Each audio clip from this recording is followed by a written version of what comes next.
Et on arrive dans une transition des juges vers les rois. Lorsque Samuel devint vieux, il établit ses fils juges sur Israël. Son fils premier-né se nommait Joël et le second Abijah. Ils étaient juges à Beer-Sheba. Donc, quand je vous disais qu'il y avait plus de juges que les 14, c'est en fait certain que même les fils de Samuel ont été nommés juges. Et on voit qu'ils étaient juges en même temps que Samuel l'était toujours. Donc, il est tout à fait possible, et même certain, et certainement évident, qu'il y avait beaucoup plus de juges sur Israël et qu'il y avait des degrés d'importance aussi au niveau des juges. Comme le voulait la règle, en fait, Samuel a formé ses 2 fils pour prendre sa succession parce qu'il était âgé. Les fils de Samuel ne marchèrent point sur ses traces. Ils se livraient à la cupidité, recevaient des présents et violaient la justice. Ben, c'est la même chose qu'avec les fils d'Élie. Les fils de Samuel n'avaient pas du tout le même respect que leur père. L'Éternel dit à Samuel, écoute la voix du peuple dans tout ce qu'il te dira, car ce n'est pas toi qu'il rejette, c'est moi qu'il rejette, afin que je ne règne plus sur eux. Ils agissent à ton égard comme ils ont toujours agi depuis que je les ai fait monter d'Égypte jusqu'à ce jour. Ils m'ont abandonné pour servir d'autres dieux. Écoute donc leur voix, mais donne-leur des avertissements et fais-leur connaître le droit du roi qui régnera sur eux. Samuel était mal pris. Samuel avait vécu la situation d'Élie, avait vu que les fils d'Élie n'avaient pas respecté la parole et ne respectaient pas l'Éternel, avait vu les conséquences de ce non-respect, et ses 2 fils faisaient exactement la même chose. Il était mal pris aussi parce que le peuple se plaignait de ses fils. Et parce que le peuple se plaignait de ses fils, les anciens demandaient un roi. Donc que Samuel établisse un roi sur Israël. Et c'est Dieu qui a décidé de convaincre Samuel d'accepter cette requête. C'est une conséquence et c'est une malédiction d'avoir une royauté sur Israël, soyons clairs. Ce n'est pas un cadeau de Dieu, cette royauté. D'ailleurs, Dieu exprime lui-même que c'est lui que le peuple rejette en tant que roi. Il se rend bien compte que le peuple d'Israël, le peuple élu, refuse encore que ce soit l'Éternel leur roi, leur souverain. Il sait que ce peuple n'a pas arrêté de l'abandonner, et on arrive dans une situation où il s'enfonce de plus en plus. C'est cumulatif, quand je l'ai dit, quand quelqu'un quitte les voies de l'Éternel, il va toujours s'enfoncer plus s'il ne revient pas de ses voies. Et ici, on voit qu'il revient et repart, ils reviennent et repartent, ils reviennent et repartent, mais ils vont toujours plus loin dans leurs erreurs, toujours plus loin dans leurs fautes. Alors, l'Éternel, lui, d'accepter ce qu'il demande, mais il dit aussi qu'il faut les prévenir. Il faut les mettre en garde des conséquences du fait qu'ils seraient sous le joug d'un homme, fût-il le roi, plutôt que sous le joug de Dieu. Or, il vaut mieux être esclave de Christ que esclave des hommes. En fait, Israël tombait dans un processus qui était identique à tous les autres pays, c'est-à-dire un processus humain avec une royauté établie. C'était la fin de la théocratie.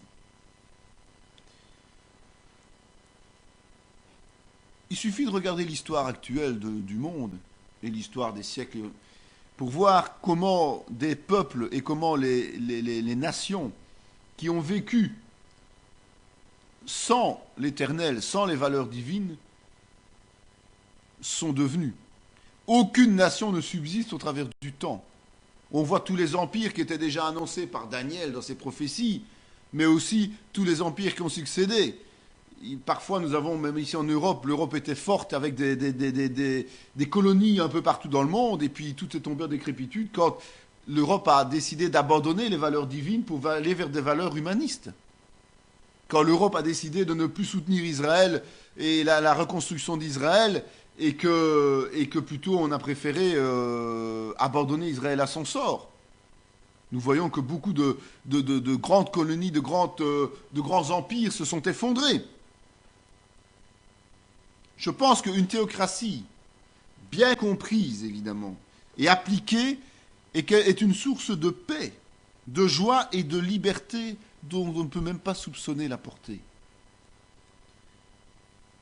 L'Église, L'Église, c'est une théocratie. La communauté chrétienne doit être une théocratie.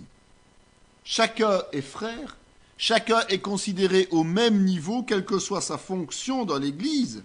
Chacun est soumis aux autres, chacun est serviteur des autres. Et les autorités spirituelles sont placées pas pour diriger au sens humain du terme, mais plutôt pour trancher spirituellement, pour exhorter, pour encourager, pour reprendre et pour enseigner. On parlait du juge tout à l'heure, c'est vraiment ça. Et donc, comme je le dis ici, effectivement, les ministères sédentaires d'aujourd'hui sont les juges d'alors. C'est une fonction qui est améliorée, évidemment, puisque il y a le sacrifice de Jésus-Christ qui est survenu entre-temps, et nous avons la nouvelle naissance, qu'à l'époque les juges n'avaient pas. Ils étaient oués de l'esprit, mais n'étaient pas nés de nouveau. Donc, mais c'est amélioré, mais c'est un exemple flagrant de la théocratie, et l'Église devrait toujours être une théocratie, parce que nous sommes le peuple de Dieu, le royaume de Dieu, et le royaume de Dieu est céleste et pas terrestre. Or, on voit que bien souvent on essaie de gérer les églises comme on gère les sociétés. Ça ne colle pas, ça ne tient pas la route.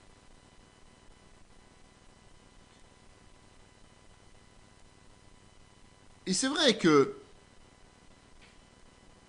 les fils de Samuel étaient désobéissants. Et donc c'était quasiment impossible que le principe des juges continue. Samuel était coincé. Dieu avait accepté qu'il soit coincé quelque part.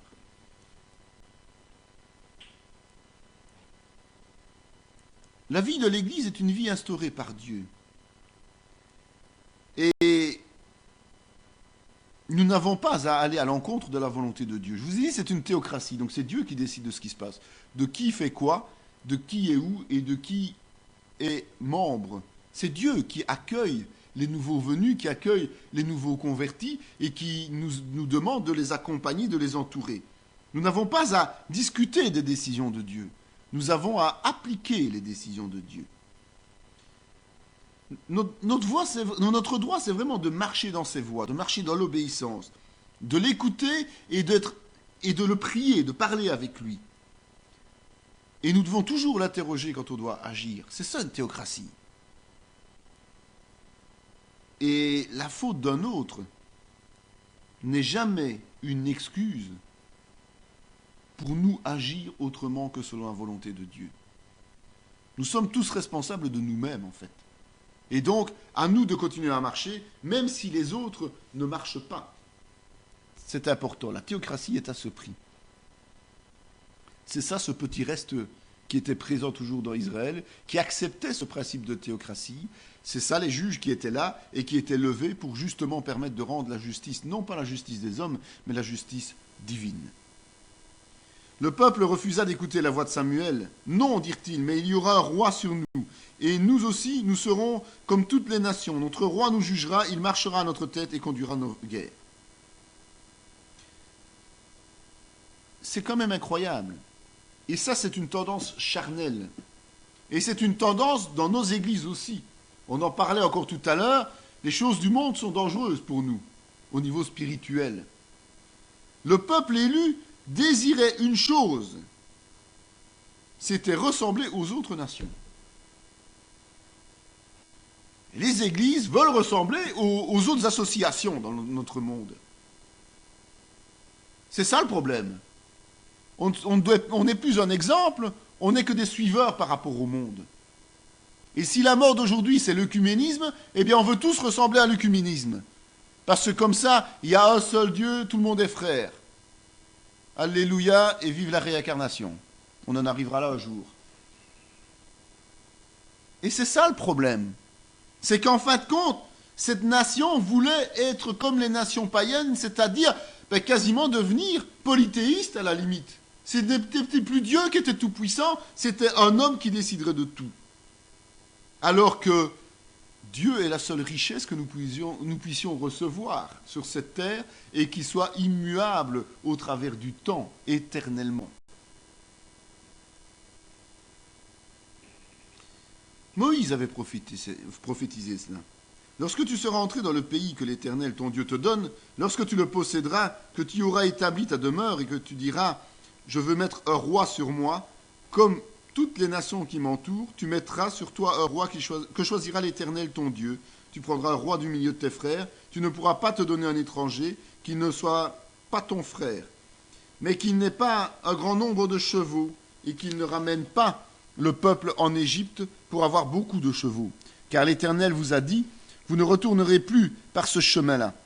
Qu'il n'ait pas un grand nombre de femmes, afin que son cœur ne se détourne point, et qu'il ne fasse pas de grands amas d'argent et d'or. Quand il s'assiera sur le trône de son royaume, il écrira pour lui dans un livre une copie de cette loi qu'il prendra auprès des sacrificateurs, les Lévites.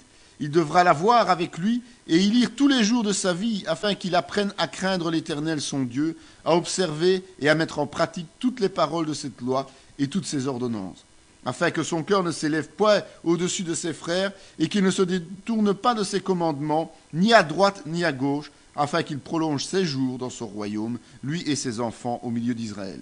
C'est dans Deutéronome 17, versets 14 à 20.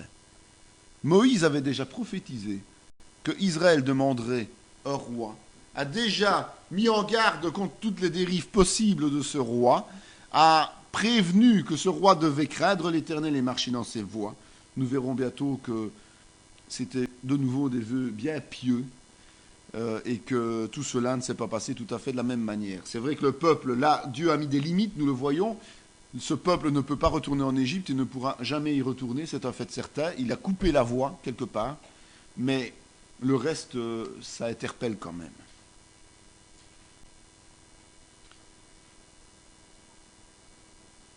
Il sait, Dieu, que tôt ou tard, cela va arriver à une souffrance de ce peuple, d'avoir un roi sur la tête. Mais il ne fera pas demi-tour. Ce roi sera choisi par Dieu lui-même, sera oint par Dieu, donc Dieu continue à aimer son peuple et à le suivre. Et donc, parce que ce peuple veut un homme, il va quand même oindre ce roi. Mais il ne va plus lui retirer de roi. Le roi sera en permanence présent, que ce soit l'un ou l'autre, mais il y aura un roi sur ce peuple. Ils ont eu le choix, ils ont pu renoncer. Il leur a laissé l'occasion de renoncer. Ils ne l'ont pas fait, donc c'est en âme et conscience qu'ils ont choisi. Bien souvent, on se demande aussi, pourquoi on insiste tant pour obtenir quelque chose de la part du Seigneur, malgré le fait qu'il nous prévient que c'est pas bon pour nous. Parfois Dieu cède, il accepte, tant pis. Il nous a prévenus, eh bien on subira les conséquences de notre entêtement. Et il ne lèvera pas le petit doigt, il nous laissera subir cet entêtement, ses conséquences. Il a effectivement fixé des limites de toute manière et les conséquences auront une frontière qu'elles ne pourront pas franchir. Mais c'est ainsi. Ça devrait nous encourager à quand même faire attention quand on demande des choses à l'Éternel. C'est pour ça quand on prie que demande que ta volonté soit faite. C'est pour ça que Jésus nous enseigne à demander que ta volonté soit faite et non la nôtre. Parce que justement, il faut quand même faire attention que l'on ne soit pas en train de demander des choses qui soient contraires à notre bien-être par la suite. Bien-être spirituel. On peut estimer, nous, aujourd'hui, quelque chose est bon pour nous, mais il est peut-être très mauvais pour nous. Ce peuple était sincère quand il demandait un roi. Il pensait que le roi serait bon pour eux. Il pensait que c'était la meilleure solution. L'avenir nous dira le contraire, nous montrera le contraire. Mais si s'en était remis à Dieu et à Samuel, lorsque Samuel en a parlé, et qu'ils avaient dit, tout compte fait, on a été prévenu, ok, on a peur y renoncer, ok, on y renonce, ils ne seraient pas tombés sous ce tel joug. Mais ils n'ont pas voulu. Alors, Jésus lui-même connaissait ce principe. Et à Gethsémanée, rappelez-vous qu'il a dit, mais que ta volonté soit faite et non la mienne. Alors que lui, s'il avait pu, se serait libéré de ce joug qui était le sien, c'est-à-dire la crucifixion qui l'attendait. Il y avait un homme de Benjamin nommé Kis, fils d'Abiel, fils de Tséror, fils de Bécorat, fils d'Aphiach, fils d'un Benjamite. C'était un homme fort et vaillant, il avait un fils du nom de Saül, jeune et beau, plus beau qu'aucun des enfants d'Israël, et il les dépassant tous de la tête. Le serviteur lui dit, « Voici, il y a dans cette ville un homme de Dieu, et c'est un homme considéré. Tout ce qu'il dit ne manque pas d'arriver. Allons-y donc, peut-être nous fera-t-il connaître le chemin que nous devons prendre. » Or, un jour avant l'arrivée de Saül, l'Éternel avait averti Samuel en disant « Demain à 7 heures, je t'enverrai un homme du pays de Benjamin, et tu l'oindras pour chef de mon peuple d'Israël. Il sauvera mon peuple de la main des Philistins, car j'ai regardé mon peuple parce que son cri est venu jusqu'à moi. » Lorsque Samuel eut aperçu Saül, l'Éternel lui dit « Voici l'homme dont je t'ai parlé, c'est lui qui régnera sur mon peuple. » Samuel prit une fiole d'huile qu'il répandit sur la tête de Saül. Il le baisa et dit « L'Éternel ne t'a-t-il pas oint pour que tu sois le chef de son héritage ?» C'est vraiment le tournant des deux principes théocratiques, le temps des juges, et royauté. C'est l'aveuglement des Hébreux qui l'amène vers la royauté. Il va y avoir un chevauchement. Tout ne va pas être brutal. Donc on voit qu'ici, Samuel va rester juge jusqu'à sa mort. Juge et prophète. Mais entre-temps, un Benjaminite est choisi pour devenir roi. C'est le fameux Saül. Et c'est quand même symbolique, c'est Samuel lui-même qui est choisi par Dieu. Samuel qui entretient toujours un dialogue avec Dieu, qui est considéré comme un prophète fiable. Tout ce qu'il dit ne manque pas d'arriver. C'est Samuel lui-même qui est engagé à oindre d'huile, donc à oindre du Saint-Esprit, le futur roi Saül.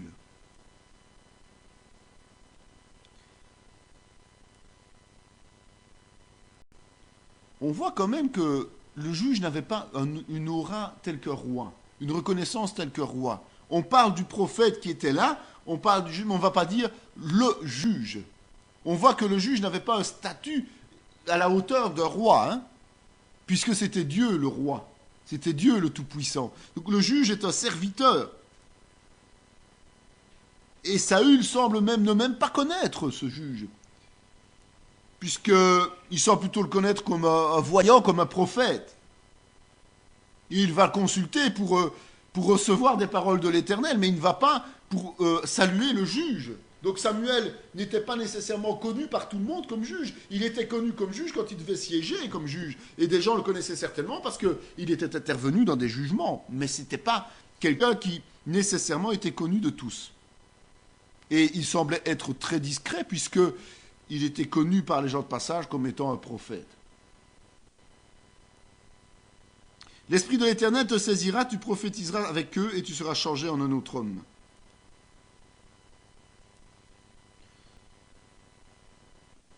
Et c'est vrai que c'est le peuple qui a fait le choix d'avoir un roi.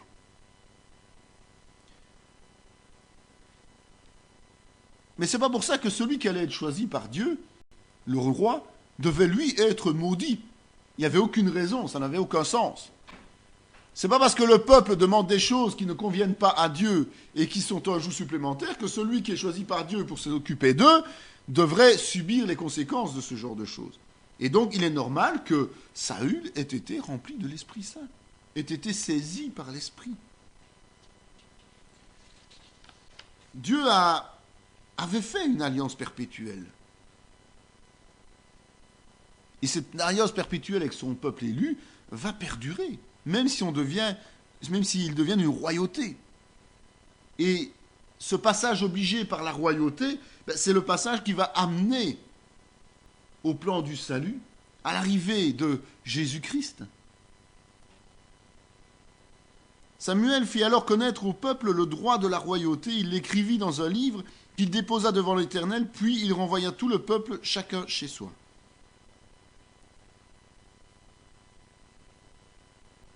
Tout est scellé par écrit. Donc ce n'est pas une décision qui va être temporaire, ce n'est pas une décision qui va prendre fin. Tout est scellé par écrit. C'est un acte officiel, un peu comme une constitution et les textes de loi qu'un pays a. Le fait qu'un roi est maintenant installé sur le peuple d'Israël est dans la constitution de ce peuple d'Israël. C'est écrit.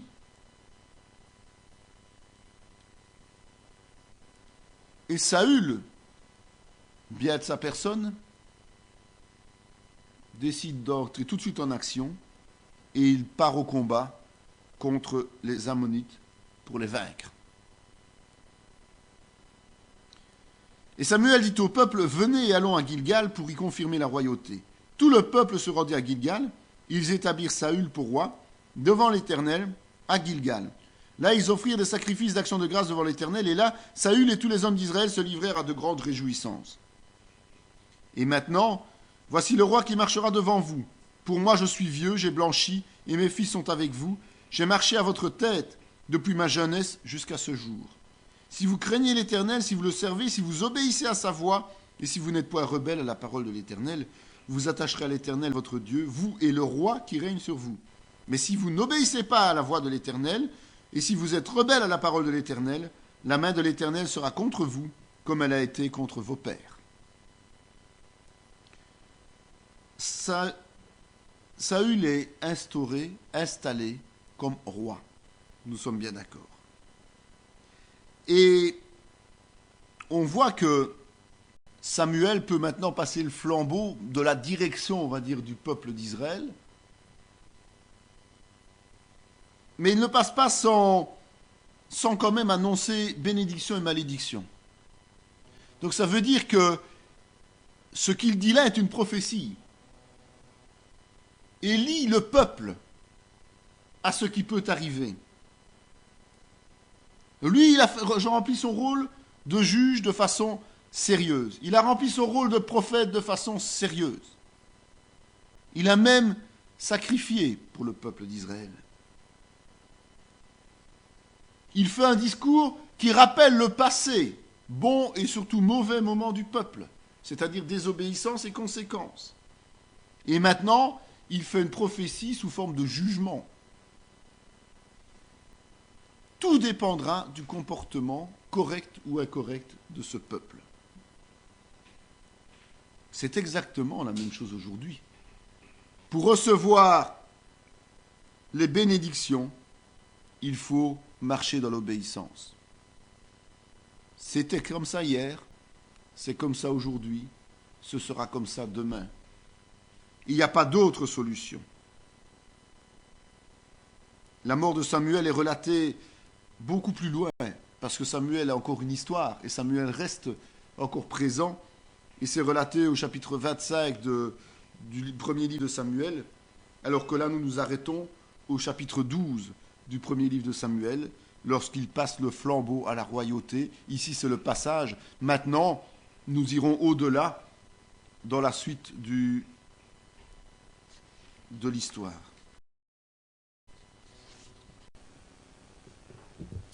Voilà, nous allons finir la période des juges par des faits contemporains qu'on a déjà eu l'occasion de survoler dans le survol de la Bible. On va en fait voir deux histoires qui sont contemporaines à un moment d'échéance spirituelle du peuple de Dieu, puisque nous avons vu que du temps des juges, il y avait quand même pas mal de situations assez spécifiques, assez spéciales. Et nous avons notamment celle de Mika, qui se trouve dans le livre des juges au chapitre 17 et 18. Et on voit en fait que il y a quelque chose de particulier qui se passe à ce moment-là. On voit l'histoire d'Israël dans un angle un peu différent de ce qu'on a vu jusqu'à présent. On a vu tout le temps les faits qui concernaient uniquement les juges, et donc l'intervention du juge. On disait voilà, ça ne va pas, il y a un problème, le peuple crie au secours et les juges interviennent. Ici il est dit, ce Mika avait une maison de Dieu, il fit un éphod et des théraphim, il consacra l'un de ses fils qui lui servit de prêtre. En ce temps-là, il n'y avait point de roi en Israël, chacun faisait ce qui lui semblait bon.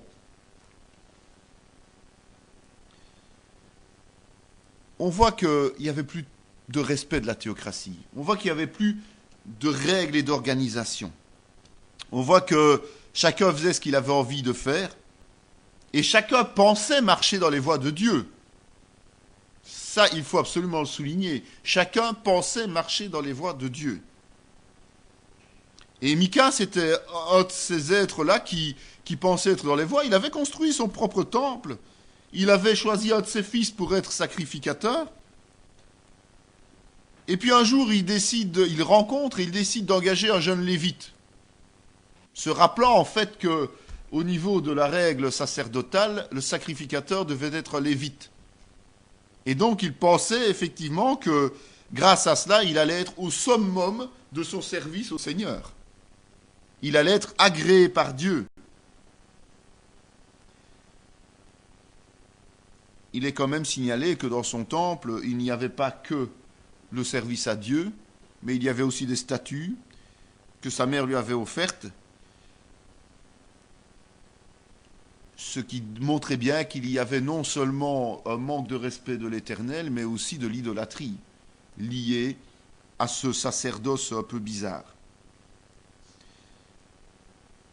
Aujourd'hui aussi, l'aveuglement spirituel, parce que c'est un aveuglement spirituel, nous amène en fait à ne plus être capable de discerner ce qui est bien et ce qui est mal. Ce qui est dans la voie de Dieu et ce qui est en dehors de la voie de Dieu. Nous sommes dans une situation qui nous empêche en fait encore discerner la vérité. Et c'est vrai que c'est quelque chose qui s'introduit progressivement, calmement dans la vie du chrétien, qui commence à être aveuglé et qui, par sa désobéissance, par son découragement parfois, par son envie de faire comme il a décidé de faire plutôt que d'obéir à Dieu, donc sa rébellion vis-à-vis de Dieu, ça va s'installer progressivement dans sa vie. C'est pas quelque chose qui du jour au lendemain va lui arriver et il va se dire en se réveillant le matin, je vais installer 3 statues de Pierre, Joseph et je ne sais plus qui, peut-être Thomas. Et non, c'est quelque chose qui tout doucement va s'immiscer et puis on va être attiré vers quelque chose qui n'est pas de Dieu. Et puis une autre chose, et puis une autre chose. En arriver à être comme Mika, avoir un temple voué à l'Éternel, mais avec des statues offertes peut-être par quelqu'un d'autre. Donc des choses qui s'introduisent dans notre vie de façon indirecte, non concrète pour nous. Ce sont aussi d'idolâtrie matérielle, de l'argent, des choses de pouvoir, la gloire, la recherche de quelque chose qui nous fait plaisir, plutôt que d'être obéissant à Dieu. Et nous devons absolument être vigilants, parce que ça guette tout le monde. Tout le monde peut tomber dans ce genre de travers, progressivement, discrètement. Et la seule façon de nous protéger de ça, c'est d'abord l'obéissance à la parole de Dieu, et c'est être capable de faire repentance immédiatement si on dérape. Ils enlevèrent ainsi ce qu'avait fait Mika, et emmenèrent le prêtre qui était à son service. Ils tombèrent sur Laïs, sur un peuple tranquille et en sécurité. Ils le passèrent au fil de l'épée. Ils brûlèrent la ville. On voit bien que ce Mika était leurré. Il s'était leurré lui-même. Il pensait être dans l'obéissance au Seigneur. Il pensait le servir d'une façon parfaite, telle que le Seigneur agréait, bénissait. Et il était tellement réjoui d'avoir un sacrificateur lévite, qui n'était certainement pas de la lignée d'Aaron, contrairement à ce qu'on aurait pu imaginer, qu'il pensait être à l'abri de tout. Et qu'est-ce qui se passe? On lui dérobe tout ce qu'il a. On lui dérobe ses statues, on lui vole son sacrificateur. C'est le peuple c'est la tribu d'Ani qui le fait. Et en fait, il perd tout ce qu'il a.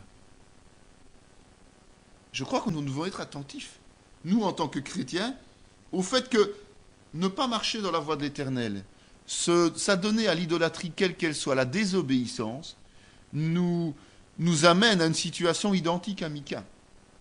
Alors qu'on se croit en sécurité, dans les bras de l'Éternel, en réalité, on est comme une proie facile pour le malin, puisqu'on ne lui a pas résisté. Et la morale de cette histoire, c'est ça. C'est que commettre l'erreur de penser qu'on est en sécurité alors qu'on n'obéit pas au Seigneur nous amène à un jugement de Dieu qui nous tombera dessus tôt ou tard et qui nous amènera à la déroute spirituelle. La deuxième histoire, c'est celle de la fameuse concubine qui a été violée. Dans ce temps où il n'y avait point de roi en Israël, un Lévite qui séjournait à l'extrémité de la montagne d'Éphraïm prit pour sa concubine une femme de Bethléem de Juda. Sa concubine lui fut infidèle, et elle le quitta pour aller dans la maison de son père à Bethléem de Juda, où elle resta l'espace de 4 mois. Son mari se leva et alla vers elle pour parler à son cœur et la ramener. Il avait avec lui son serviteur et 2 ânes. Elle le fit entrer dans la maison de son père, et quand le père de la jeune fille le vit, il le reçut avec joie. C'est une histoire extraordinaire. De nouveau, on voit que il n'y a pas de roi, c'est clair, donc c'est avant, c'est du temps des juges. On voit que c'est un Lévite qui semble quand même appliquer la volonté de Dieu et marcher dans les voies du Seigneur, et qui applique ce principe de pardon. C'est une histoire extraordinaire, c'est une histoire qui ressemble un peu à celle de Samson, qui ressemble un peu aussi à celle du prophète après Osée, qui prend aussi une prostituée comme épouse. On voit que le mari retourne vers elle, et symboliquement à Bethléem. C'est quand même symbolique, il faut quand même le souligner. Cette histoire n'est pas là au hasard. Le grand pardon va nous venir de Jésus-Christ, qui va naître à Bethléem. Et là, un Lévite, serviteur, sacrificateur de Dieu, apporte le pardon à son épouse infidèle à Bethléem, chez le père de cette épouse.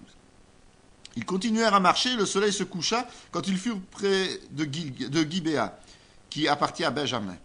Pendant qu'ils étaient à se réjouir, voici les hommes de la ville, gens pervers, entourèrent la maison, frappèrent à la porte et dirent au vieillard, maître de la maison, fais sortir l'homme qui est entré chez toi pour que nous le connaissions. On voit que ce qui se passe à ce moment-là, c'est exactement la même chose qu'à Sodome et Gomorrhe. La perversion est totale, l'homosexualité, le vice, tout est, on dit les gens pervers, donc la perversité est présente. Ce qui se passe à cette époque-là est ce qui s'est passé à Sodome et Gomorrhe et ce qui se passe à notre époque.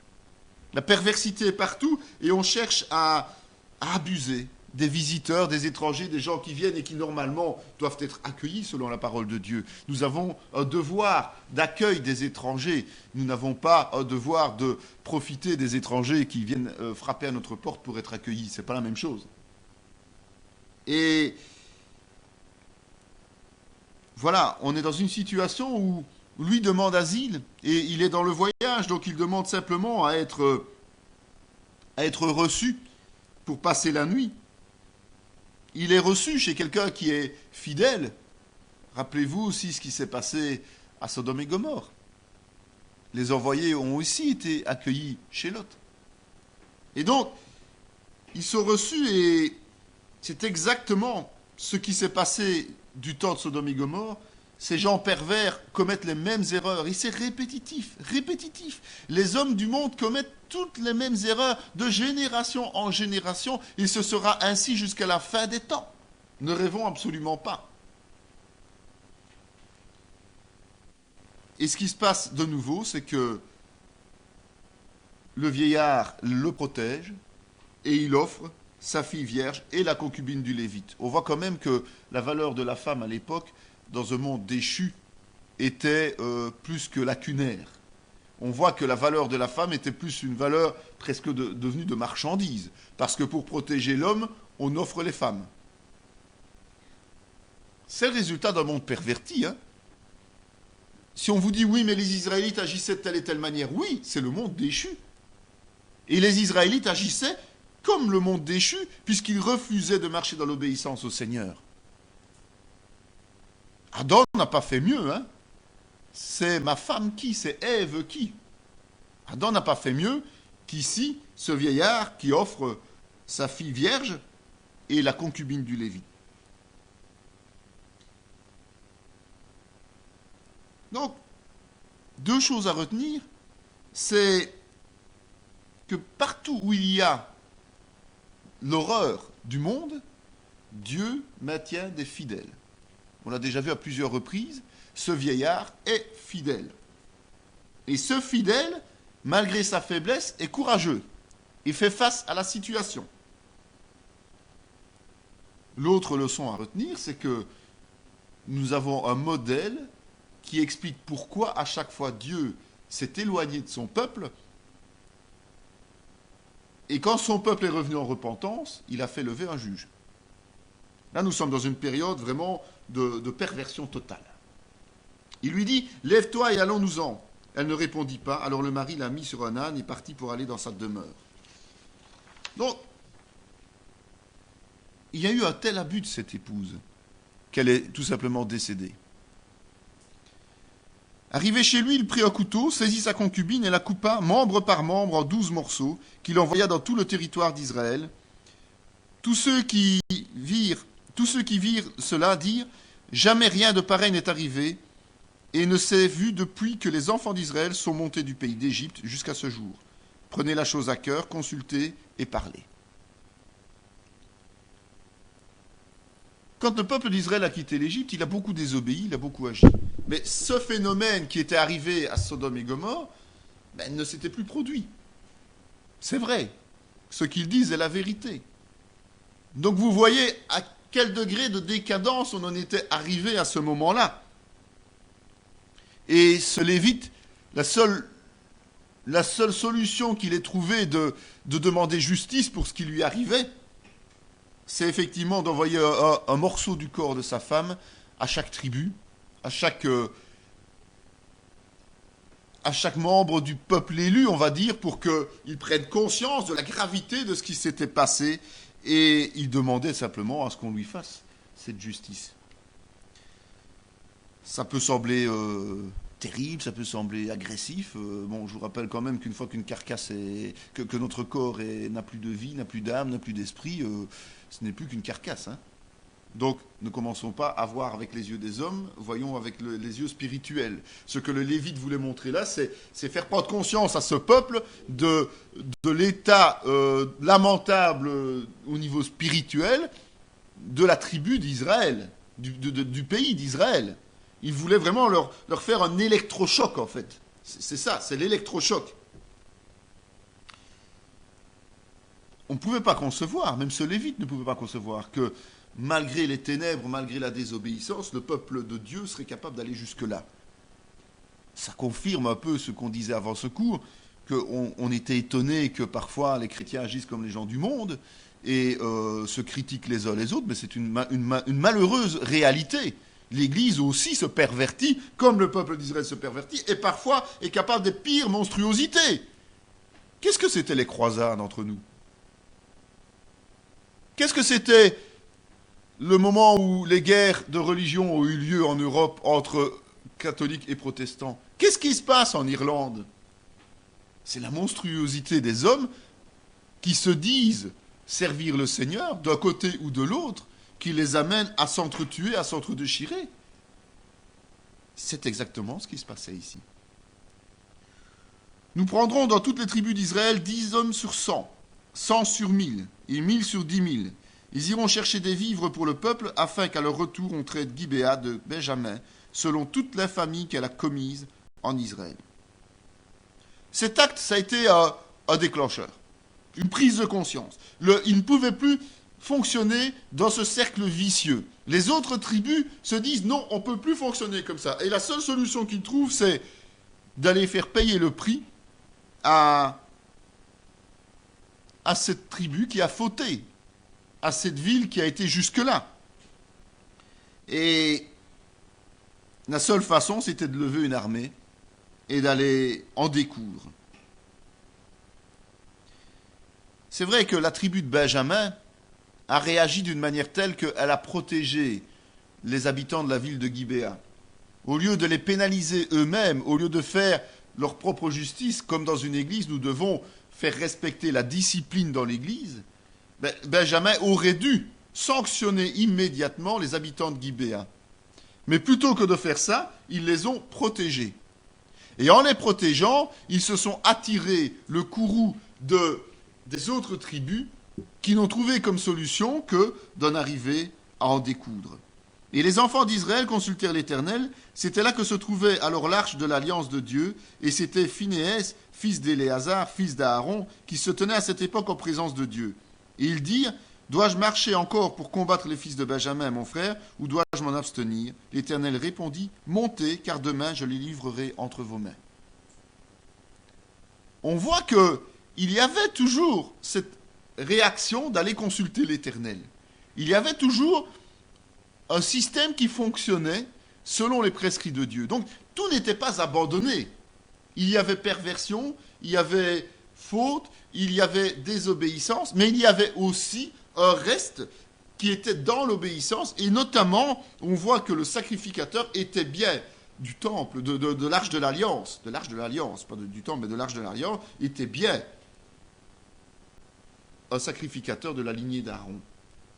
Là, on marchait encore dans les voies de Dieu quelque part. On allait chercher son information. Et Dieu fait tomber son jugement sur Benjamin.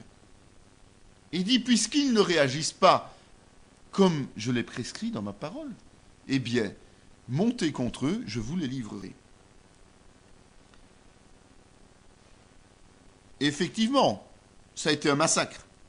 Ça a été un massacre, 25 000 hommes qui ont été tués, les villes brûlées, mais parce que eux avaient respecté les règles instruites par le Seigneur. Ils avaient respecté le fait de demander le feu vert de Dieu, et comme le Seigneur avait donné son feu vert, ils avaient respecté les modalités que Dieu avait établies, c'est-à-dire qu'ils sont montés dès le lendemain.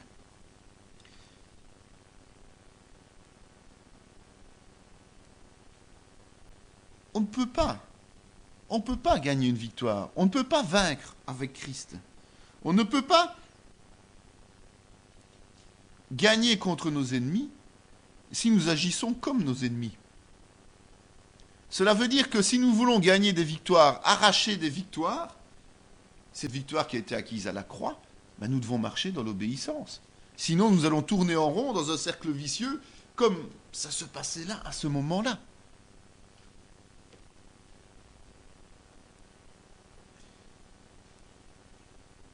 C'est vrai que si Dieu a accepté cette punition, si Dieu a accepté ce massacre, c'est parce qu'à cette époque-là, le peuple d'Israël était incapable de régler ses conflits autrement. Si Dieu a choisi la manière forte, comme avec Sodome et Gomorrhe, je le rappelle, c'est vraiment similaire comme histoire, eh bien, c'est parce qu'il n'y avait pas d'autre solution. Parce qu'à cette époque, le peuple était tellement perverti, partout, dans toutes les tribus, qu'il fallait des signes forts, tellement forts que ça ne pouvait passer que par l'extermination, ou la quasi-extermination d'une tribu entière. Vous imaginez que tout est prévu bibliquement pour avoir une structure de fonctionnement d'un peuple élu, avec un ordre d'organisation et tout ce qui s'ensuit, et Dieu autorisait à ce que soit retranché de toutes ces structures un 12e du principe.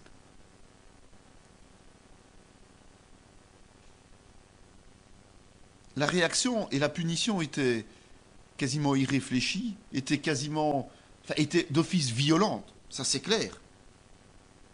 On voit que tout était basé sur l'agressivité, l'infidélité de la concubine, l'adultère, c'est pas biblique, c'est pas l'obéissance. Donc le problème naît déjà d'un comportement qui n'est pas en correspondance avec la volonté de Dieu. La volonté des hommes pervers d'abuser du Lévite. Puis on voit que le fait d'offrir un morceau le fait d'offrir la jeune fille vierge et l'épouse, c'est pas normal, c'est de l'agressivité, on ne règle pas ça dans l'église de cette manière-là. C'est la paix dans une église, c'est la paix dans le peuple de Dieu normalement. Le peuple de Dieu combattait les ennemis de la parole de Dieu, combattait les ennemis d'Israël, mais pas entre Israéliens. C'était pas normal cette façon d'agir. Puis, on voit l'abus sexuel qui va jusqu'à la mort de la personne. Le fait de découper le corps, c'est vrai, c'est une carcasse, mais c'est aussi un geste de dépit, un geste agressif. Parce que la personne est perdue et disperser le corps partout sur le territoire, c'est pas normal.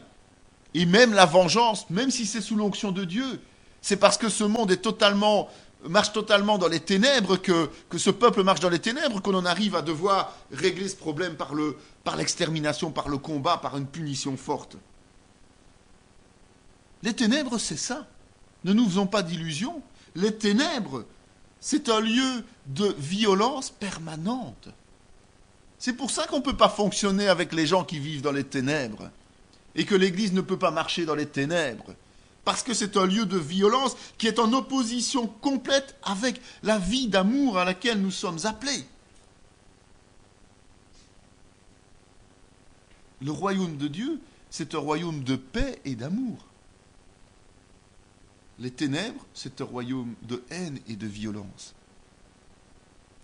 Il faut en être conscient. C'est pour ça que Dieu ne veut pas d'attelage disparate. C'est pour ça que Dieu nous conseille de faire notre choix et d'être bien d'un côté et pas un pied de chaque... C'est impossible à concilier. L'amour et la haine, ce sont deux opposés totaux. La violence et la paix, exactement la même chose. On ne peut pas dire qu'on vit en paix si on est violent. C'est pas possible. Ça ne marche pas. Alors, en tant que chrétiens, nous ne pouvons pas utiliser cette violence. En tant que chrétiens et dans le corps de Christ, nous n'avons pas le droit d'utiliser cette violence. Le peuple d'Israël n'avait pas le droit d'utiliser cette violence. En fait, c'est tout simplement l'aveuglement qui nous amène à utiliser la violence.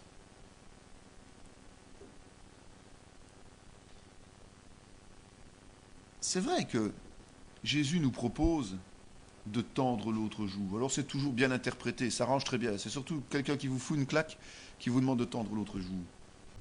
C'est la violence. Non, ce que Jésus veut dire par là, c'est que même si nous sommes agressés, à nous de répondre par des signes d'amour et de paix. Ça va perturber l'ennemi et ça va faire tomber l'ennemi. L'ennemi ne peut pas comprendre que nous soyons des gens qui savons pardonner, que nous soyons des gens qui savent oublier le mal qui nous est fait. Et donc les ténèbres ne peuvent pas vivre en présence de la lumière parce qu'ils ne peuvent pas vivre en présence du pardon. Ils ne peuvent pas vivre en présence de gens qui leur disent « Mais ce que vous m'avez fait, je ne vous en tiens pas rigueur. Parce que vous étiez aveuglés, parce que vous ne vous rendiez pas compte, mais vous êtes pardonnés, j'ai oublié. Venez au Seigneur et soyez pardonnés pleinement par lui aussi. » C'est comme ça que normalement, une église qui vit dans les voies du Seigneur doit agir vis-à-vis des gens du monde. Mais c'est aussi comme ça que dans le cadre de l'église, on doit apprendre à vivre. Pas d'acte de violence. Les hommes d'Israël avaient juré à Mizpa en disant « Aucun de nous ne donnera sa fille pour femme à un Benjamin. » Le peuple vint à Béthel. Il y resta devant Dieu jusqu'au soir. Ils élevèrent la voix, ils versèrent d'abondantes larmes, et ils dirent « Ô Éternel Dieu d'Israël, pourquoi est-il arrivé en Israël qu'il manque aujourd'hui une tribu d'Israël ?» Ah ben oui, voilà. On a le problème. C'est, écoute, on fait ce qu'on veut, on fait ce qu'on a envie, on agit comme on le veut. Puis évidemment, arrive la conséquence, c'est qu'on va beaucoup trop loin dans la bêtise. On va vraiment trop loin dans la bêtise. Et on se fait retrancher. Et puis, on a un problème. On a un gros problème. C'est qu'on a éliminé une partie du peuple, on a éliminé une partie du corps de Christ. Il nous manque quelque chose. Or, ce peuple était entièrement convaincu qu'il devait fonctionner avec ces 12 tribus. Il ne pouvait pas fonctionner avec 11 tribus. Je vous ai dit, chacun avait son rôle, chacun avait son territoire, chacun avait ses responsabilités, et automatiquement, ce peuple ne pouvait pas concevoir de fonctionner sans cette tribu de Benjamin. Et il ne pouvait pas assurer la relève de cette tribu en mélangeant les tribus. Il faut aussi le savoir. Ils ne pouvaient pas, ils avaient juré de ne pas donner leurs épouses. Ce qui voulait dire que un peuple sans épouse, c'est un peuple voué à disparaître pour le peu d'hommes qui restaient, ou en tout cas il n'y avait plus suffisamment en nombre d'hommes et de femmes que pour pouvoir garantir la pérennité de la tribu de Benjamin. Le peuple éprouvait du repentir au sujet de Benjamin, car l'Éternel avait fait une brèche dans les tribus d'Israël. Dieu a vraiment poussé ce peuple à un moment donné à être affaibli à un point tel qu'il a pu prendre conscience de sa situation. Et on voit que déjà, ils sont allés se présenter devant l'Éternel, donc ils ont fait repentance. Et ils ont pleuré sur le sort de Benjamin, ils ont pleuré sur leur propre sort, ils se sont rendus compte qu'ils étaient allés beaucoup trop loin. Et ils ont fait appel à la grâce de Dieu. Ils ont fait appel à l'amour de Dieu. Ils éprouvaient du repentir. Le repentir est la clé de tout. Du repentir. S'il n'y a pas de repentance, il n'y a pas de pardon, je le rappelle. Et là, ils sont allés trop loin. Ils se sont rendus compte très tard du fait qu'ils sont allés trop loin. Et ils se sont repentis. Et Dieu est un Dieu d'amour et un Dieu de pardon. L'urgence, c'était quoi? C'était de préserver la survie de cette tribu de Benjamin envers et contre tout. Ils trouvèrent parmi les habitants de Jabès, en Galate, 400 jeunes filles vierges qui n'avaient point connu d'homme en couchant avec lui. Et ils les amenèrent dans le camp à Silo, qui est au pays de Canaan.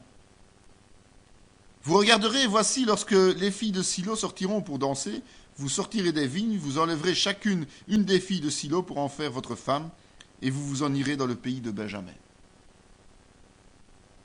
La solution toute trouvée, c'est d'aller chercher les femmes ailleurs, à l'extérieur. Par le fait qu'elles deviennent les épouses des Benjaminites, automatiquement elles devenaient membres de cette tribu.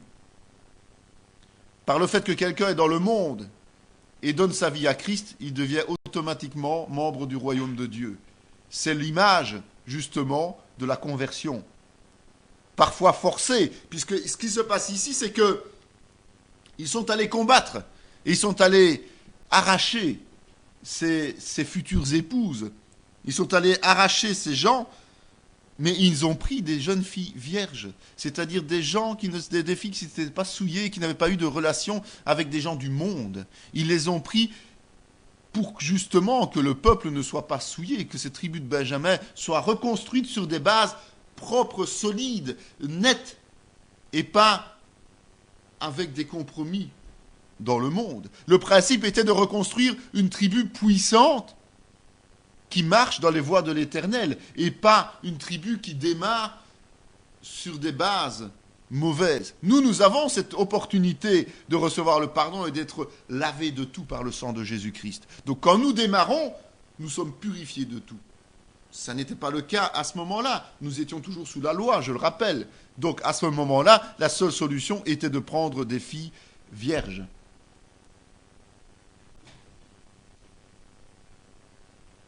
Et ce sont les autres tribus qui se sont associées pour aller chercher les premières concubines et les offrir aux Benjaminites. C'est une preuve de réconciliation. Ils auraient très bien pu dire, bon écoutez, vous avez fauté, vous êtes allés trop loin, nous avons dû exécuter la volonté de Dieu, et donc nous avons exécuté le jugement de Dieu. D'ailleurs, nous avons reçu cette instruction du Seigneur de venir vous détruire. Maintenant, à tel endroit, vous pouvez aller trouver des épouses, allez-y. C'est pas ça un signe de réconciliation. Un signe de réconciliation, c'est aussi non seulement d'y aller, mais aussi eux-mêmes, d'envoyer les autres, mais aussi d'y aller eux-mêmes pour aller chercher justement cette réconciliation entre frères, puisqu'ils sont frères dans ce peuple d'Israël. Ils sont de tribus différentes, mais chaque tribu a besoin les uns des autres. Dans le corps de Christ, c'est pareil. C'est la sagesse qui nous amène à nous réconcilier et à avancer de nouveau ensemble. C'est la sagesse qui nous amène à faire le premier geste, si nécessaire, pour amener une unité dans le corps de Christ. Autant l'aveuglement nous amène à des réactions violentes, bien souvent, autant la sagesse doit nous amener à des réactions de paix. Et comment mieux faire la paix que de tendre la main? Et c'est ce que les 11 tribus ont fait par rapport à Benjamin. Ils ont tendu la main en faisant le premier pas. Ils n'ont pas fait tout le boulot, hein. Attention, ils n'ont fait que tendre la main. Après, c'est Benjamin qui a dû aller chercher les autres femmes pour reconstituer leur tribu en entier. Nous, dans l'Église, c'est pareil. Si un frère, si une sœur chute à un moment donné, parfois nous devrons réagir selon la volonté de Dieu et faire respecter la discipline. Mais si ce frère ou cette sœur revient, nous devons apprendre à tendre la main. Tendre la main, c'est l'accueillir. Après, c'est au frère, à la sœur, de faire le reste du travail de reconstruction pour se réintégrer dans le corps de Christ à la place que Dieu lui prévoit, tout simplement. C'est exactement ce qui s'est passé ici avec les 12 tribus.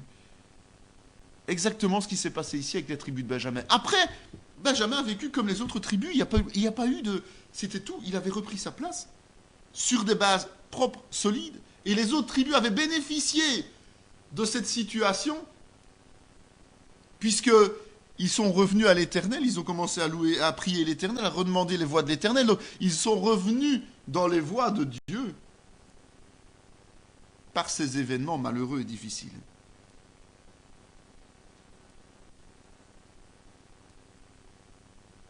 Israël ne pouvait pas survivre si les 12 tribus n'étaient pas en état de fonctionner. Le corps de Christ ne peut pas survivre si chaque poste n'est pas rempli de façon correcte, tel que le Seigneur le veut. À la seule différence, c'est qu'aujourd'hui, l'Église, c'est Dieu qui choisit les ministères. Et lorsqu'un ministère n'assume pas, Dieu le remplace. Nous sommes sous une période de grâce, nous ne sommes plus sous une période de loi. Ici, physiquement, humainement, les peuples les tribus devaient s'entendre pour aller de l'avant, mais il y avait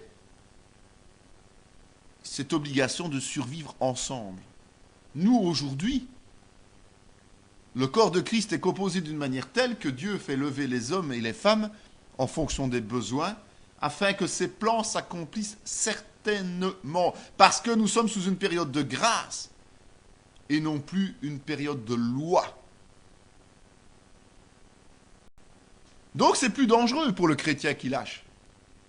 Parce que s'il lâche et qu'il ne revient pas quand le Seigneur le rappelle, Dieu va le remplacer dans ses plans, pour que ses plans s'accomplissent.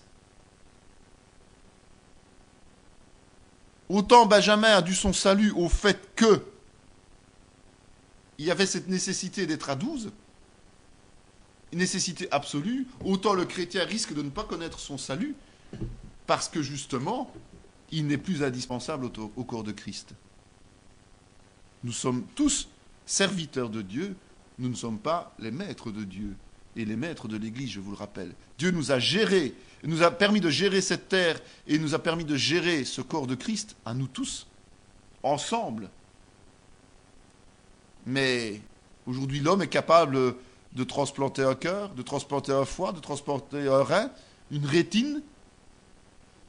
Dieu, lui, est capable de transplanter un chrétien à la place d'un autre, soyons clairs. Donc ne croyons jamais que nous sommes indispensables et soyons conscients justement de notre faiblesse pour que Dieu puisse nous utiliser et nous rendre forts, et pas l'inverse. Ne croyons pas que nous sommes au-dessus de toute chose, comme les Benjaminites le croyaient. Quand ils ont agi de cette manière, c'est parce qu'ils se croyaient invincibles. Ils ne pouvaient pas imaginer que Dieu les frappe, puisqu'ils étaient peuple de Dieu. Mais Dieu frappe aussi les chrétiens désobéissants, pour les briser et les ramener à lui, soyons clairs. Ça, c'est le but de Dieu. Mais malheureusement, les gens, dans leur orgueil, dans leur côté charnel, ne reviennent pas nécessairement. Ici, on voit un exemple flagrant du retour, du pardon, qui est merveilleux, mais ça n'est pas toujours le cas. C'est un enseignement que nous devons prendre ici. Outre le livre des juges, on a aussi celui de Ruth, qui est une histoire qui se déroule aussi au même moment. Bon, on ne va pas de nouveau raconter l'histoire, on va faire comme pour les points qui précèdent, souligner ce qui spirituellement est important, évidemment. On a déjà eu l'occasion de voir cette histoire. Et puis vous avez un beau livre qui s'appelle la Bible, que vous pouvez lire à votre aise tous les jours. Il n'y a pas d'overdose avec la Bible, hein. Ça c'est l'avantage. Les amphétamines, l'alcool, la drogue, il y a de l'overdose, mais pas la Bible. Jamais. Il n'y a jamais personne qui est mort d'avoir lu trop la Bible. Il n'y a jamais personne qui a dû être hospitalisé en urgence d'avoir trop étudié la Bible. Ça c'est vrai. Je peux vous le garantir et soyez rassurés. Donc il n'y a pas d'assurance non plus pour les lecteurs de Bible. Il n'y en a pas besoin puisqu'il n'y a pas de danger. Le seul danger qu'il y a, c'est de vivre dans les voies de Dieu. Donc on ne peut pas dire que c'est un danger, c'est une assurance, justement. Alors, Ruth, on voit quand même qu'il y a des choses à souligner. D'abord, le premier point, on l'avait déjà dit lors du survol de la Bible, c'est l'abnégation. Il faut souligner l'abnégation. À l'époque où les juges exerçaient le pouvoir en Israël, il y eut une famine dans le pays. Alors un homme de Bethléem, de Juda, partit avec sa femme et ses 2 fils. Ils allèrent habiter pour un temps dans le pays de Moab. De nouveau, Bethléem, Juda. C'est quand même marrant que toutes les histoires tournent autour de Bethléem, Juda, que ceux qui sont originaires dans les histoires, comme celle qui précède et celle-ci, ben, c'est originaire de Bethléem. C'est quand même un drôle de petit village, celui-là. Son importance, à mon avis, dans l'histoire. Mais bon, voilà. Et donc, l'origine de ce brave juif, c'est Bethléem, et il se déplace parce que, bon, ben, la famine est là, et on voit à plusieurs reprises dans l'histoire d'Israël et dans l'histoire du peuple de Dieu qu'il y a des transhumances qui sont nécessaires quand il y a des problèmes de famine et autres. Et ici, donc, il s'installe à Moab, avec sa femme et ses 2 fils, et évidemment, il y reste assez longtemps pour que ses 2 fils épousent des jeunes filles du pays, et ces jeunes filles s'appellent Orpa et Ruth. Ruth répondit, « Ne me presse pas de te laisser, de retourner loin de toi, où tu iras, j'irai, où tu demeureras, je demeurerai, ton peuple sera mon peuple, et ton Dieu sera mon Dieu. Où tu mourras, je mourrai, et j'y serai enterré, que l'Éternel me traite dans toute sa rigueur, si autre chose que la mort vient à me séparer de toi. » Donc, quand les époux décèdent, bien, la maman, elle, qui vient de Bethléem, de Juda, ben, n'a qu'une solution. C'est qu'une fois que la famine est terminée, c'est de retourner dans son pays. Et elle se dit, mes fils ont épousé des Moabites, donc je ne vais pas, moi, leur imposer de venir vivre à Juda, alors que c'est chez elles qu'on était installé, c'est dans leur peuple qu'on était installé. Et là, on voit la différence entre une vraie conversion et une conversion de parade, donc pas une conversion de cœur. Autant Orpa et Ruth respectent Naomi, autant elles aiment Naomi, autant elles sont prêtes à se mettre à son service. Mais la différence, c'est que Orpa finit par accepter le fait de rester à Moab, alors qu'elle a épousé un juif, et que automatiquement elle a le droit d'être intégrée dans la tribu de Juda. Et Orpa finit par accepter de ne pas y rester.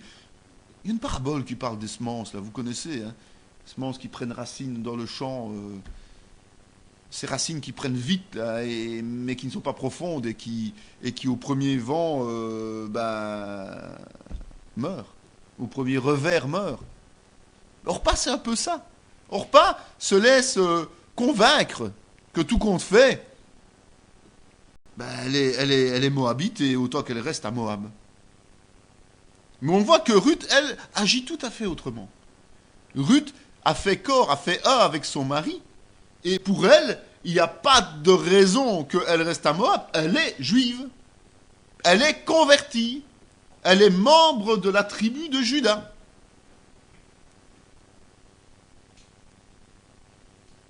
En fait, elle respecte les Écritures. Quand on nous dit en Genèse que l'homme et la femme quitteront, l'homme quittera son père et sa mère pour ne faire qu'un avec son épouse, c'est exactement ça. Elle a la compréhension, et même si son époux est décédé, elle reste un avec lui quelque part. Elle reste là où elle a été installée par le Seigneur. Et donc, elle renonce à ses droits, sans discuter ses droits premiers. Mais comme nous, quand nous arrivons au Seigneur, nous renonçons à nos droits du monde. Nous renonçons à nos droits du monde. Nous renonçons à tout ce qui peut nous attacher avec ce monde pour nous donner à Christ. C'est devenir chrétien, tout simplement. C'est dire définitivement, moi j'ai fait ce choix, les choses du monde n'ont plus d'impact sur moi, je suis un membre du royaume. Ruth a fait exactement la même chose, elle n'a pas fait marche arrière. Elle a tout simplement accepté sa condition de juive, elle a accepté sa condition de chrétienne si nous sommes aujourd'hui. Ça, c'est l'abnégation, c'est mourir à soi-même, tout simplement. Elle est morte à elle-même. Le deuxième point, c'est la fidélité qui est récompensée. Boaz dit à Ruth, écoute ma fille, ne va pas glaner dans un autre champ, ne t'éloigne pas d'ici et reste avec mes servantes. Boaz lui répondit, on m'a rapporté tout ce que tu as fait pour ta belle-mère depuis la mort de ton mari, et comment tu as quitté ton père et ta mère et le pays de ta naissance pour aller vers un peuple que tu ne connaissais point auparavant. Que l'Éternel te rende ce que tu as fait, et que la récompense soit entière de la part de l'Éternel, le Dieu d'Israël, sous les ailes duquel tu es venu te réfugier. Ruth est le modèle parfait du chrétien d'aujourd'hui, en tout cas du chrétien qui devrait être aujourd'hui. C'est que elle est un témoignage vivant de la réalité des choses. C'est-à-dire que son comportement d'abnégation, son comportement où elle est morte à elle-même, sa nature charnelle est morte pour entrer de plein pied dans le pays de son mari, c'est-à-dire, aujourd'hui on pourrait dire qu'elle a quitté le monde pour entrer dans l'Église, eh bien, c'est visible. C'est visible.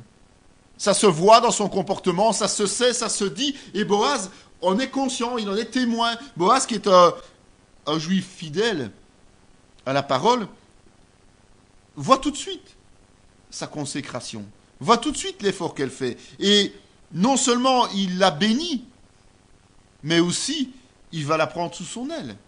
Il va lui permettre de se servir au niveau alimentaire sans qu'elle ait à devoir glaner les restes, mais il lui permet d'aller avec ses servantes.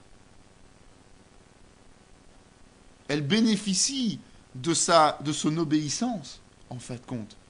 Parce qu'elle obéit, parce qu'elle marche dans les voies de l'Éternel, eh bien, elle en reçoit les bénédictions.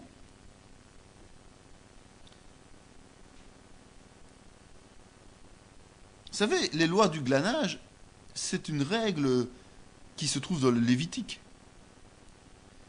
Il est dit, tu ne cueilleras pas non plus les grappes restées dans ta vigne. Tu ne ramasseras pas les grains qui en seront tombés. Tu abandonneras cela aux pauvres et à l'étranger. Je suis l'Éternel votre Dieu. Quand vous ferez la moisson dans votre pays, tu laisseras un coin de ton champ sans le moissonner, et tu ramasseras pas ce qui reste à glaner. Tu abandonneras cela aux pauvres et à l'étranger. Je suis l'Éternel votre Dieu. Lévitique 19, 10 et 23, 22. Le principe, justement, c'est d'assister, de permettre à ceux qui sont dans le besoin, nous qui avons les moyens matériels, de pouvoir bénéficier du minimum nécessaire pour vivre. Et donc Boaz fait partie de ces gens. Mais il va au-delà pour Ruth, parce qu'il voit que non seulement elle est pauvre, elle n'a pas les moyens, donc elle a le droit de venir glaner dans les champs, c'est la loi, et comme il obéit à la loi, il lui permet de le faire, mais en plus de cela, il lui donne l'honneur de le faire avec ses servantes. Et donc, elle a non pas les restes, mais la récolte même, quelque part. Elle bénéficie des mêmes avantages que celles qui sont au service de Boaz. Naomi dit à sa belle-fille, qu'il soit béni de l'Éternel, qu'il se montre miséricordieux pour les vivants, comme il le fut pour ceux qui sont morts. Cet homme est notre parent, lui dit encore Naomi, il est de ceux qui ont sur nous droit de rachat. Naomi est consciente du sacrifice que Ruth a fait. Naomi est consciente du fait qu'elle s'est totalement convertie au peuple de Juda et que ce qui s'est passé là est un vrai miracle. Naomi est encore plus reconnaissante du fait que Ruth non seulement s'est donnée à l'Éternel, mais en plus prend soin de sa belle-mère, comme nul ne le ferait. Et Boaz, dans le cadre de la loi juive, a un droit de rachat parce qu'il est parent avec Naomi.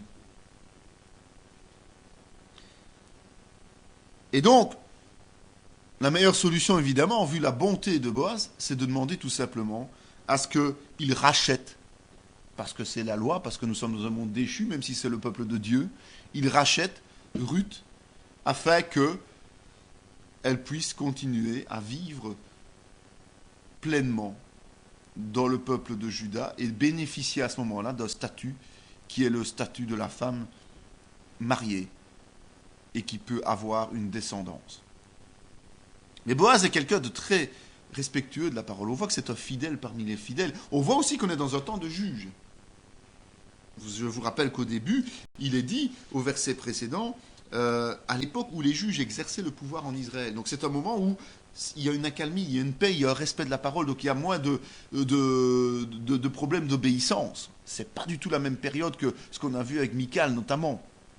Ici, les gens ont plus facile d'obéir parce qu'ils sont revenus au Seigneur, ils se sont repentis et ils ont reçu un juge pour les diriger.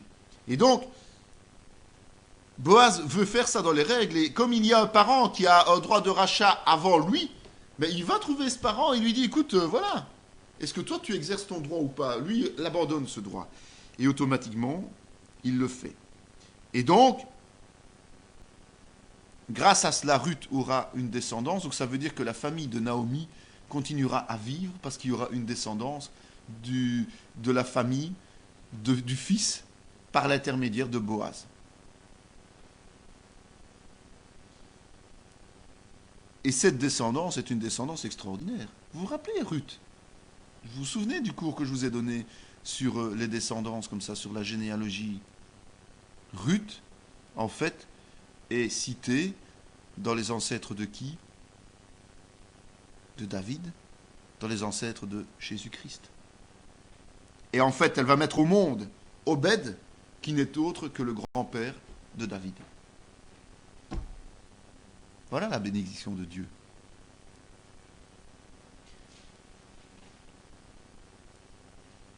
C'est un exemple, à contrario, pourrait-on penser, du fait que la Bible nous interdit d'avoir des attelages disparates. C'est clair que, vu comme ça, on se rend compte que c'est fortement déconseillé, c'est pas nécessairement interdit. Ici, c'est une exception. Une exception parce que le Seigneur veut nous montrer un modèle de conversion parfait. Un modèle de quelqu'un qui a su se donner pleinement à l'Éternel. Souvent, les gens utilisent ça quand on est chrétien et qu'on va trouver quelqu'un du monde pour se marier, notamment. On dit oui, mais il y a bien eu l'exemple de Ruth. Dangereux, hein? Dangereux, dangereux, dangereux. On peut vous montrer beaucoup d'autres exemples. Inverse. Vous mariez avec un non-chrétien, et puis vous redevenez non-chrétien, vous. Hein?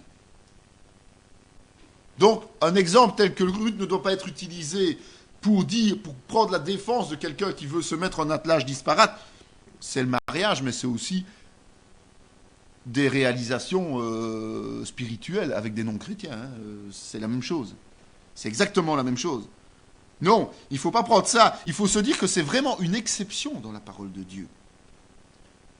Et c'est une exception pour montrer qu'effectivement, la conversion est toujours possible.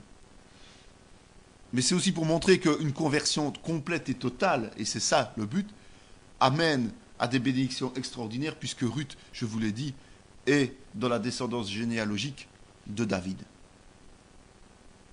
Et de Jésus.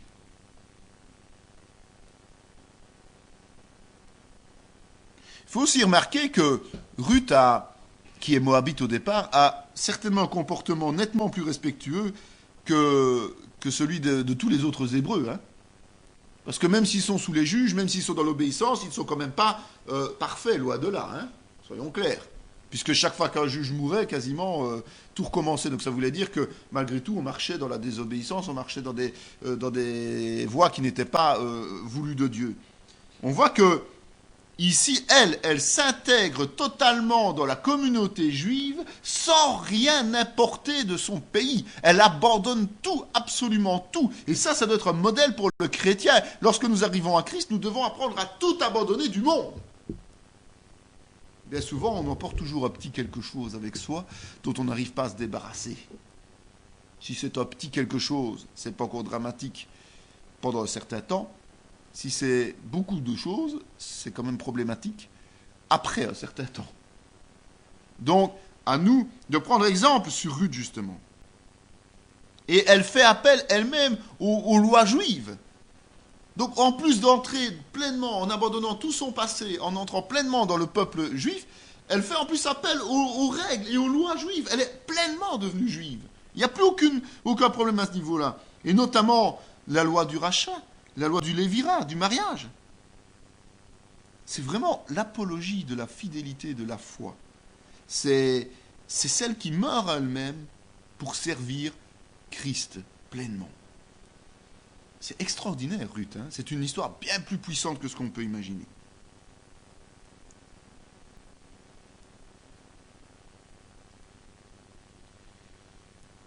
C'est vrai que on peut aussi prendre le modèle de Boaz. Boaz, il a exercé le droit de rachat, mais dans les règles parfaites de la loi. Et quand Ruth lui a fait preuve de soumission totale, et le symbole c'était qu'elle vienne la nuit s'installer à ses pieds, eh bien,